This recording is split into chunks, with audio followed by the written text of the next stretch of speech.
प्रिय विद्यार्थियों, आपके पाठ्यक्रम में ऋग्वेद के कुछ सूक्त हैं। आपकी परीक्षा में ऋग्वेद के उन सूक्तों में से किन्हीं दो मंत्रों की व्याख्या और किसी एक देवता का परिचय पूछा जाता है। तो आइए उन सूक्तों पर आज ये व्याख्यान शुरू करते हैं। एक ऋग सूक्त संग्रह पुस्तक है, बाजार में मिलती है और आपके पाठ्यक्रम के हिसाब से ही उसको संपादित किया गया है। कुल 6 सूक्त हैं। वैसे तो ऋग्वेद में 1028 सूक्त हैं, लेकिन आपके पाठ्यक्रम में केवल परिचय की दृष्टि से ऋग्वेद का परिचय हो जाए, वैदिक साहित्य का, इसी दृष्टि से केवल 6 सूक्त माने अत्यल्प भाग है। तो देखिए, हम सबसे पहले देखते हैं, जैसे हम व्याख्या में प्रसंग संदर्भ आदि लिखते हैं ना, तो जो वैदिक मंत्रों की व्याख्या करते हैं, वैदिक मंत्रों की व्याख्या में ये ऊपर आप देखेंगे, हम जब कोई जैसे ये मंत्र आ गया, मान लीजिए विष्णु नुकम वीर्याणि, ये आ गया, तो प्रसंग क्या लिखेंगे? प्रस्तुत मंत्रो ऋग्वेद के। हमको ऋग्वेद ही लिखना है। ऋग सूक्त संग्रह तो ये छोटी पुस्तक संपादित है, मूल ग्रंथ ऋग्वेद है। तो प्रस्तुत मंत्रो ऋग्वेद के प्रथम मंडल कर दो, या मंडल क्रमांक 1 के सूक्त संख्या 154 या प्रथम मंडल के 154वें सूक्त से उद्धृत है। आपको मालूम होगा ऋग्वेद में 10 मंडल हैं और मंडलों को सूक्तों में विभाजित किया गया है और सूक्तों में मंत्र हैं। ठीक है ना? तो इस मंत्र को आप ऋग्वेद में ढूंढेंगे तो कहाँ मिलेगा? प्रथम मंडल में मिलेगा। और प्रथम मंडल में भी अनेक सूक्त हैं, तो 154वें नंबर का सूक्त वहाँ मिलेगा। तो ये वहाँ से लिया गया है। और इसके ऋषि दीर्घतमा हैं। वस्तुतः वैदिक वाङ्मय में मंत्रों के दृष्टा ऋषि हैं। जैसे लौकिक साहित्य में इसको कवि कहते हैं ना, कवि रचनाकार होता है, रचता है। लेकिन वैदिक मंत्रों के विषय में ये माना जाता है कि इनको किसी ने लिखा नहीं है, रचा नहीं है। ये सृष्टि के आदि में ही स्वतः प्रकट हुए हैं, इनको देखा है। तो ऋषयो मंत्र दृष्टारः, ऋषि किसको कहते हैं? जिन्होंने पहले से स्थित मंत्रों को अपने तपोबल से, अपनी आराधना से, अपने ज्ञान के विमर्श से देखा, प्रकट किया, तो वो ऋषि कहे गए। समझे ना?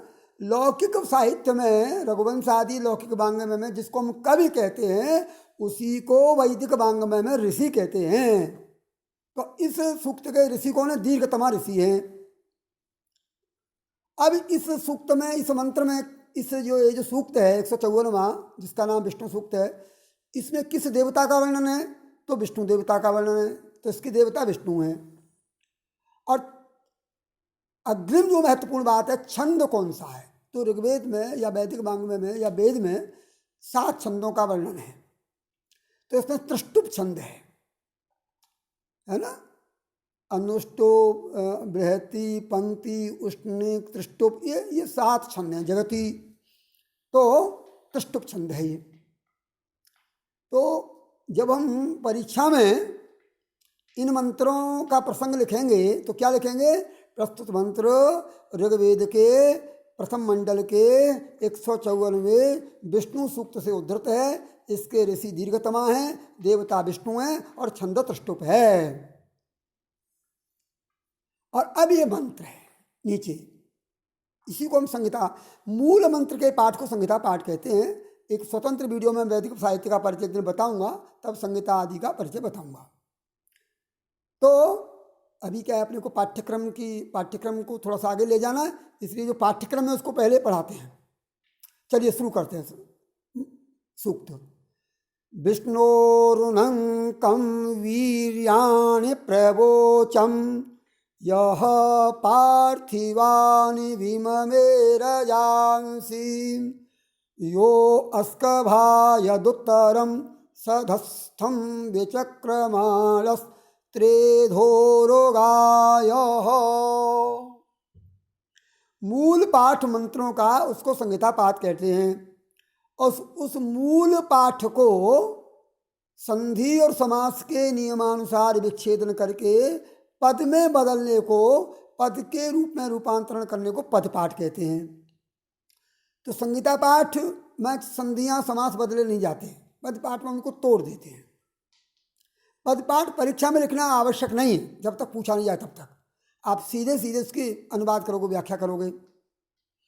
तो इसमें ऋषि दीर्घतमा विष्णु देवता के विषय में बताते हैं। देखिए, इस पूरे मंत्र में विष्णु देवता के जो काम है उसमें विशेषकर भगवान विष्णु ने एक बार वामन के रूप में प्रकट होकर के और 3 पदों में धरती को नापा था।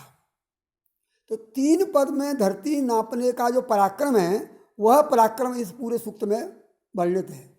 यूँ तो विष्णु के अनेक काम हैं, लेकिन इस सूक्त में विशेषकर वो 3 पद में धरती नापने का जो काम है, पराक्रम है, वह है। तो विष्णोनुकम वीर्याणि प्रवोचम। ऋषि क्या कहते हैं? दीर्घतमा। मैं दीर्घतमा, इसमें दीर्घतमा लिखा नहीं है, आपको अलग से उसको जोड़ना पड़ेगा। तो मैं दीर्घतमा ऋषि, मैं दीर्घतमा ऋषि क्या करना चाहता हूँ? विष्णु वीर्याणि, विष्णु के पराक्रमों को, विष्णु के वीर्याणि, पराक्रम को, पराक्रमपूर्ण कार्यों को, कम प्रवोचम, कम माने बहुत ही कम, वैसे तो अव्यय है, यहाँ शीघ्रतार्थ में बहुत शीघ्रता से, अर्थात अब बिना कोई देर किए हुए, मतलब एकदम जब हम किसी काम के प्रति हमारा मन लगा रहता है ना, तो अपन देर नहीं करते। तो बिना कोई देर किए हुए, बिना किसी विलंब के, माने अति शीघ्रता से मैं विष्णु के वीर्याणि प्रवोचम, वीरतापूर्ण कार्यों का विवेचन करूंगा। प्रवोचम, वोच माने कहना, वचन और प्रवचन दोनों में अंतर है। वच क्रिया माने सामान्यतः भाग व्यवहार को वचन कहते हैं, लेकिन किसी बात को अध्ययन के रूप में, किसी को उपदेश के रूप में, किसी को प्रभावित करने के लिए, समझाने की दृष्टि से, वो हृदयंगम कराने की दृष्टि से जब हो जाता है, तो प्र उपसर्ग जोड़ करके प्रवोचम, मैं प्रवचन कर रहा हूँ। किसका प्रवचन? वीरतापूर्ण कार्यों का। किसके कार्य वो वीरतापूर्ण कार्य? विष्णु के। विष्णु, तो मैं दीर्घतमा ऋषि विष्णु के पराक्रमी पूर्ण कार्यों का प्रवचन कर रहा हूँ। ठीक है ना? अब कौन से कार्य? तो यह कौन था विष्णु? यह जिस विष्णु ने, वे विष्णु देवता, जिन विष्णु देवता ने पार्थिवान विममे रजांसी, जिन विष्णु ने पार्थिवानी पृथ्वी संबंधी लोकों को, यहाँ पार्थिवानी के भिन्न भिन्न अर्थ हैं। पृथ्वी संबंधी लोक है ना, तो यहाँ पर पृथ्वी संबंधी लोक में 3 लोकों का मूलतः वर्णन आता है। और कई ऋषियों, कई विवेचकों ने कहा कि पृथ्वी लोक का मतलब है पृथ्वी से ऊपर के जो 7 लोक हैं, ये इनको भूतल, फिर भूर भुव स्व मह जन तप और सत्य। तो पृथ्वी से संबंधी लोकों को रजांसी लोकों को बिम्ब में निर्माण किया, जिस विष्णु ने पृथ्वी आदि लोकों का निर्माण किया। ठीक है, जिसने पृथ्वी आदि लोकों का निर्माण किया। और क्या किया उसने? यह यो है ना, ये संधि के कारण यो हुआ है, बेसिकली यह है। विसर्ग का स हुआ, स का र का उ, ये संधि नियम में होता है, लौकिक साहित्य में भी होता है। तो यह माने जिस विष्णु ने अस्कभायत उत्तरम, अस्कभायत, जिसने क्या किया? स्तंभित कर दिया, स्थिर बना दिया। किसको? उत्तरम सदस्तम, ऊर्ध्व लोकों को, ऊपरी लोकों को, अर्थात अंतरिक्ष आदि लोकों को जिसने स्तंभित कर दिया, जिसने पृथ्वी आदि के जो लोक हैं उनका निर्माण कर दिया।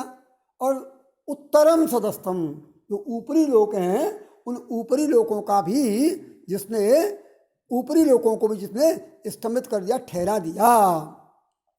और क्या किया?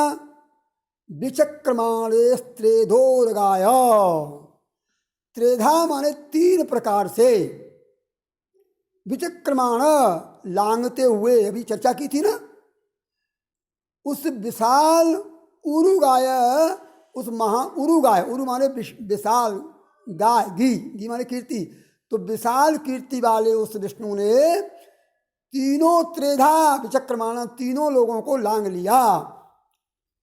पौराणिक काल में ये 52 अवतार की कथा में आता है कि एक लोक में पृथ्वी नाप ली, दूसरे में अंतरिक्ष नाप लिया और तीसरे में आकाश नाप दिया। तो जिस विष्णु ने क्या किया? पृथ्वी संबंधी लोकों का निर्माण किया, जिस विष्णु ने ऊपरी अंतरिक्ष आदि लोकों को स्तंभित कर दिया, जिस विष्णु ने तीनों लोकों को अपने पराक्रम से नाप लिया, ऐसे विष्णु के कार्यों का प्रवचन करता हूँ। ठीक है, दूसरा मंत्र, प्रतद विष्णोः स्तवते वीर्येण मृगो न भीमः कुचरो गिरिष्ठा यस्योरुसो त्रेसो विक्रमाणे स्वदेच्छेयन्ते भुवनानि विश्वा।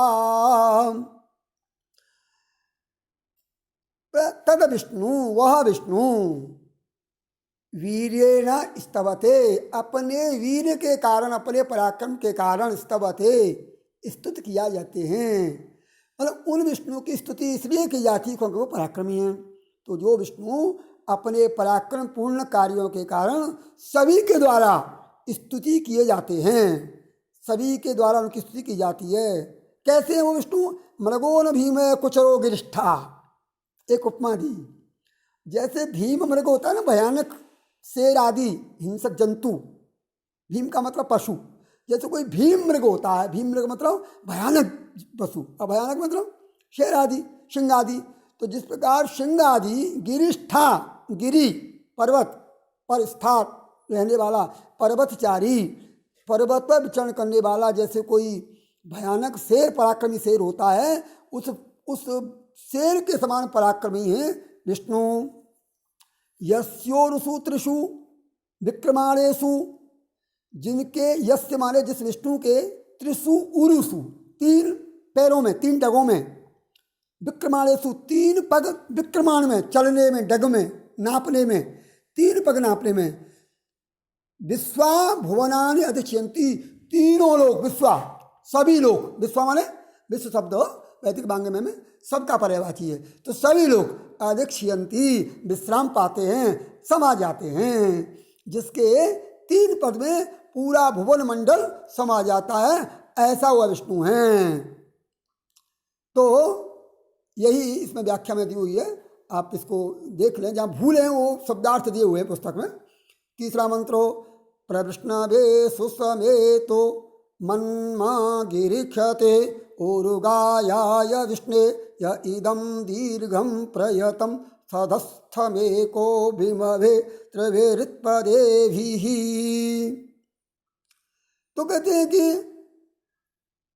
ऋषि कहते हैं दीर्घतमा विष्णवे, उस विष्णु के लिए, मन उस विष्णु के लिए, उन विष्णु के लिए मेरी सुषम शक्तिशाली ये स्तुतियाँ, सुषम मतलब आस्था से युक्त, शक्तिशाली का मतलब यहाँ पर जिनमें आस्था है, विश्वास है, और जिनमें वहाँ तक पहुँचने की सामर्थ्य है। तो मेरी ये सुषम, मेरी ये शक्तिशाली ये जो प्रार्थना है, ये विष्णवे, उस विष्णु को, उस विष्णु के पास में क्या हो जाए? कौन से विष्णु? गिरिक्षते, जो उन विष्णु को प्राप्त हो जाए जो गिरिक्षत है, जो विष्णु गिरिक्षत है, मतलब पर्वत पर आश्रय लेने वाले विष्णु हैं, उन तक मेरी ये, और उरुगाय, ये सब विष्णु को, और उरुगाय हैं, उरुगाय पवित्र कीर्ति, विशाल कीर्ति वाले हैं विष्णु, और कामनाओं को पूर्ति करके, कामनाओं को की वर्षा करने वाले, अर्थात कामनाएं जो जो हैं उनकी सबकी पूर्ति करे की रूपी वर्षा करने वाले, ऐसे विष्णु के पास मेरी ये प्रार्थनाएं पहुंच जाएं। या इदम दीर्घम प्रयत्न संस्था, जिस विष्णु ने जिस विष्णु ने दीर्घम प्रियतम, इस दीर्घ लोक समुदाय को एको बिंब त्रिविध पदे भी अपने 3 पदों में नाप लिया था, वही पराक्रम उन विष्णु के पास मेरी ये स्तुतियाँ पहुँच जाएं, ऐसा कहा गया। यस्य, ये परीक्षा के लिए बहुत इंपॉर्टेंट है, यस्य त्रिपूर्णा मधुना पदा नक्षीयमाणा स्वधया मदन्ति य उत्रिधातो पृथिवी मुतद्यामेको दाधार भुवनानि विश्वा। यस्य, जिस विष्णु के त्रीणि पदानी, कहाँ हैं त्रीणि, त्रि तो हो गया ये, और पदान नक्षी माना है, पद पाठ में देखेंगे, यस्य त्रि पदानी, जिसके 3 पद, जिन विष्णु के 3 पद, कौन से 3 पद, अक्षीयमाणा मधुना पूर्णा, जिनके 3 पद कभी भी नष्ट न होने वाले, अक्षय रहने वाले, मधु से, अमृत से पूर्ण भरे हुए हैं, अर्थात जिसके 3 पद जहाँ जहाँ पड़ गए वह मधु से परिपूर्ण लोग, अमृत से भरे हुए 3 पद। और जब उसको भक्त लोग पान करते हैं तो स्वधया मदंती, उसको पान करने वाले भक्त लोग आनंद से भर जाते हैं, स्वधया सुखों से, आनंद से, तुष्टि से, मदंती तृप्त हो जाते हैं। तो जिसके वे वही विष्णु हैं, जिस विष्णु के कभी भी नहीं छीन होने वाले और अमृत से भरे हुए 3 पद क्या है, वो स्वधया, स्वधा सामग्री, भोग सामग्री, को अन्न भी, अन्न देवताओं का जो साकल्य है ना, वही उनका भोग है, तो स्वधया या भोग सामग्री कहिए, है ना, स्वधा से आनंदित करते हैं। यह उत्तर धातु, ये वही विष्णु है जिन विष्णु ने त्रिधातु, 3, जिस विष्णु ने पृथ्वी और जल और तेज इनसे युक्त, इन विष्णु ने पृथ्वी जल और तेज, उनसे पृथ्वी और इस पृथ्वी जल तेज से युक्त इस पृथ्वी को, द्यौ को और संपूर्ण भवनों को दाधारा धारण कर लिया, जिसने त्रिधातु 3 तत्वों वाले, है ना, पृथ्वी, द्यौ और जल, इन सब को धारण कर लिया। ऐसे विष्णु के जो 3 पद हैं उनको प्राप्त करके लोग आनंदित हो जाते हैं।